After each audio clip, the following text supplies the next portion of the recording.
7.5 Rational Exponents and Radicals Part 1. So we're going to do Introduction to Radicals.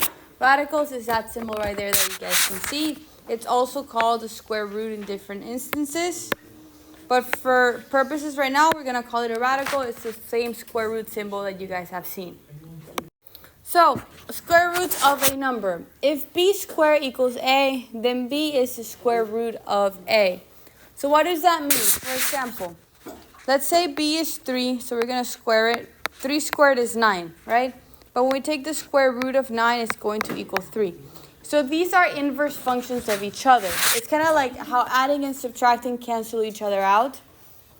So does this radicals and square roots. So they're always going to be the opposite. Now, you can have a negative outside of a radical. So for example, right here, we have a negative radical 9, and that's going to equal negative 3. Now, the negative, because it's on the outside, it's okay. Okay? So unless the negative is on the outside, you guys can't take the radical. 9 is the perfect square, so it just becomes 3, and the negative remains there just because it's outside. We didn't do anything with it. When you take a radical, guys, you're going to get two answers. You're going to get the positive and the negative root. So what does that mean?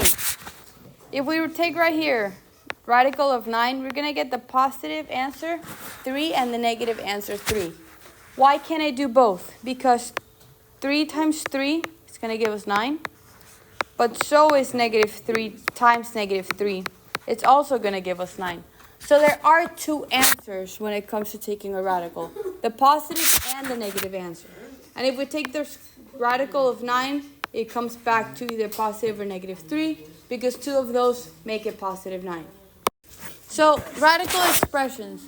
So finding a root of a number is the inverse operation of raising a number to a power. So what I just showed you. One gives you the other. Now you have the index, the radical sign, and the radicand. Alright, so the radical symbol is the radical sign, so the square root sign that we've seen.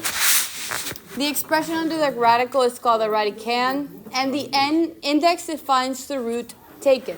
Now, sometimes you will take the cube root, which will be a 3. The fourth root, we will do a 4. That's what it means. I'm going to go over how to rationalize those later, but it's just so you guys understand that that number can be something other than 2. When you have the radical symbol without anything, is 2, because that's always a standard. A square root of any positive number has two roots, one positive and the other that's negative. We went over this a few slides ago and showed you why it works. So the square root of a is a positive principal square root of a, and negative square root of a is a negative square root of a. So for example, if we have the square root of 100, we're going to get 10, but another answer is also negative 10. When we have negative root 16, we're going to get negative and then plus or minus root 16. So we're going to get a positive 6 either way, and a negative 6, because a negative times a negative is a positive, and a negative times a positive is a negative. When we take the square root of 1, we're going to get positive 1 and negative 1. When we get the negative square root of 0.81, we're going to get a positive and a negative 0.9. When you take the square root of a fraction, you take the square root of the top and the square root of the bottom. So we get positive 5 over 7, but we also get negative 5 over 7. And lastly, if you have a negative inside of a normal radical, it is no real numbers. So you can write no solution. You can make the circle and the slash. You can write undefined. You can write non-real numbers, all of that stuff. These are all perfect squares. What makes a perfect square a perfect square? If you multiply a number times itself, it's going to automatically be a perfect square. So 1 times 1 is 2, 2 times 2 is 4, 3 times 3 is 9, 4 times 4 is 16, and so on. I'm not going to write all of them. So that's why they're perfect squares. When you take the square root, you're going to get a number that's not a decimal. All of these are perfect squares because it doesn't matter what number I take, it's going to be a perfect number every single time. Now, you don't have to memorize all of these. I know out of the top of my head only the first 13 numbers. After that, I start simplifying radicals to figure out if it's a perfect square root or not. I'll teach you guys how to do that. But as of right now, these are all perfect square examples. So here they're showing us how we simplify those roots. So if we take the square root of 4, we're going to get 2. Remember, we also get the -2. Take square root of 16, we're going to get 4 and -4, 25, 5 and -5. For root 100, we're going to get 10 and -10, and 144 is positive and -12. Now, when I'm doing examples, let's say I take the square root of 4, just like here. I'm going to write it as positive or -2 in this matter. Instead of saying 2 comma -2, this means the same thing. 2 answers, one positive, one negative. Now, we're going to simplify radical expressions. So, product property for radicals. For example, root 50 can be simplified into root 25 and root 2. And since root 25 is a perfect square, I can take it as 5 root 2. This is one way of simplifying radicals. I simplify them a little different when I do problems, but I'll show you both ways, and I don't mind whichever you choose to use. I have a preferred method. You don't have to use the same one I do. A radical has been simplified when its radicand contains no perfect square factors. So, when you can no longer take any perfect square roots out, that's when you know you have simplified it fully. Test to see if it can be divided by 4, 9, 25, 49, and so on. Sometimes factoring the radicand using the tree is helpful. That's a method I choose to use, which is the factor tree. Now, for example, you have this square root of x to the 14th, and that's going to give you x to the 7th.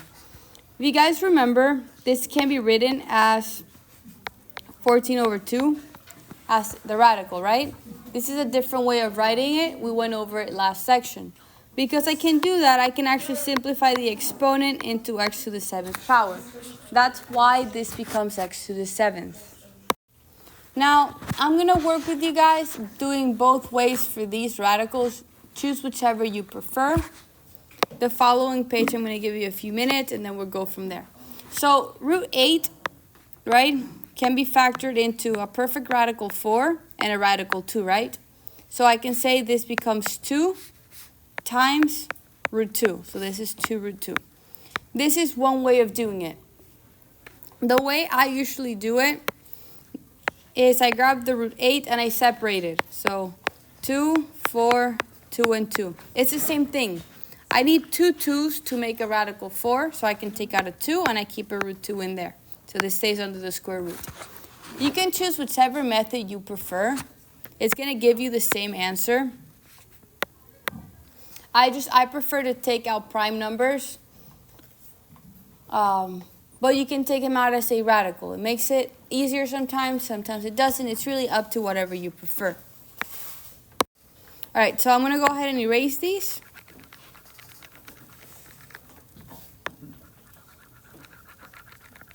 To do root 20.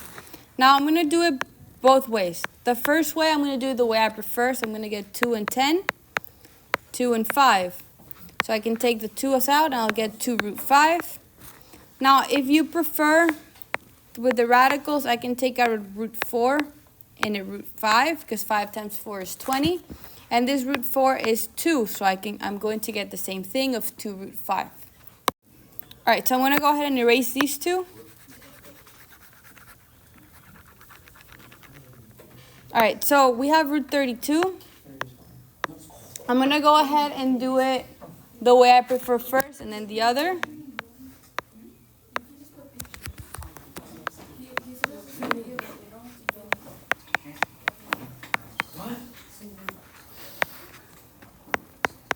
Okay, this is the way I prefer. Now, the way the notes are telling you is I can do root 32. And that's going to be, let's say, root 16 times root 2. And root 16 is 4. So I can do 4 root 2. And I end up with the same number of 4 root 2 at the very end. So it will match no matter which way you prefer. The first way I did it, I divided by 2 everything until I got to a very simple number. I was able to take 2 pairs out. So I did 2 times 2 That's where this 4 comes from.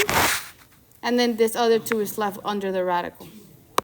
If we do the way you're telling me, which is root 4, root 8, I have to keep going here with another root 4, root 2. So this becomes 2, this becomes 2. I end up multiplying it, get that same 4, and then this root 2 stays under the square. So I'm going to go ahead and erase this work.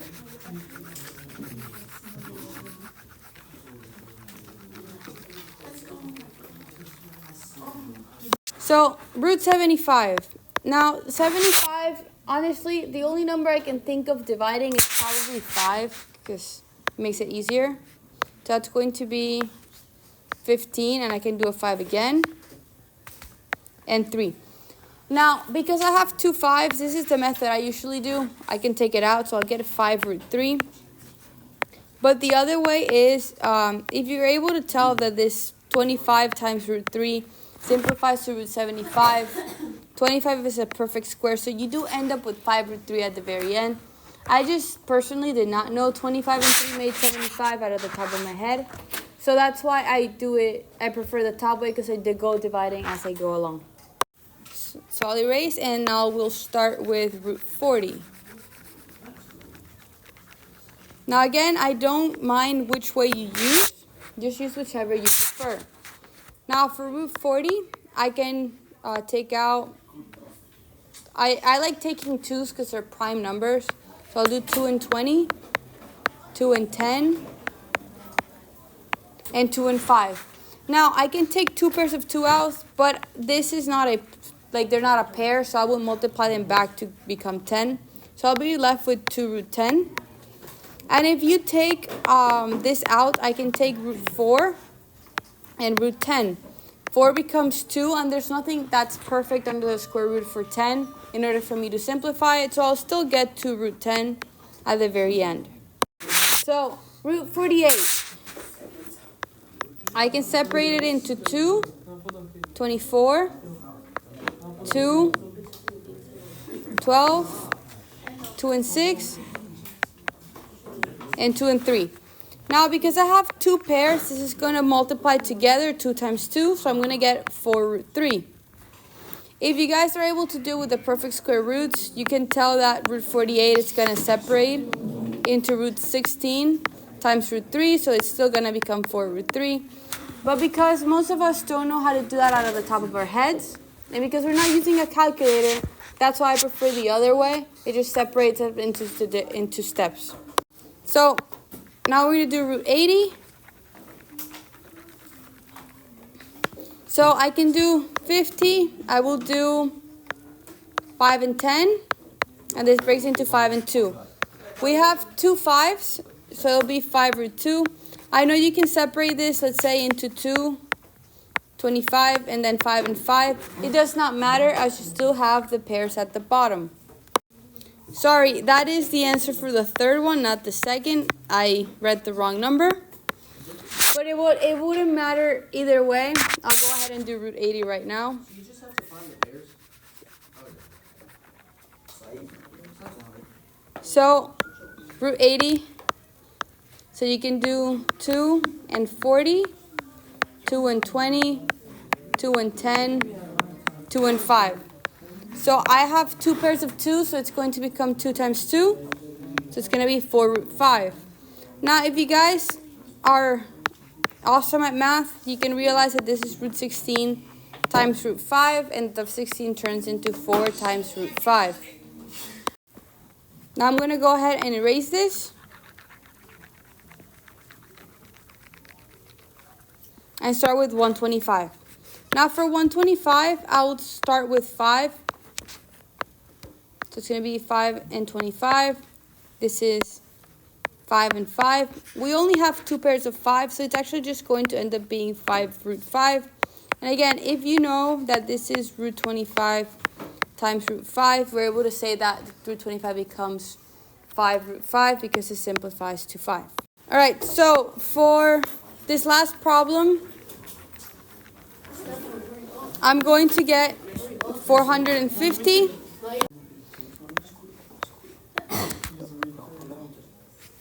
450 breaks into 2 and 225. This breaks into 5 and 45. This breaks into 5 and 9. And this breaks into 3 and 3. Now we have a pair of 3s and we have a pair of 5s. So all we do is multiply the 5 and the 3 together to get the 15 and then root 2. The reason it's root 2 is because we have this 2 left over that has to stay under the square root.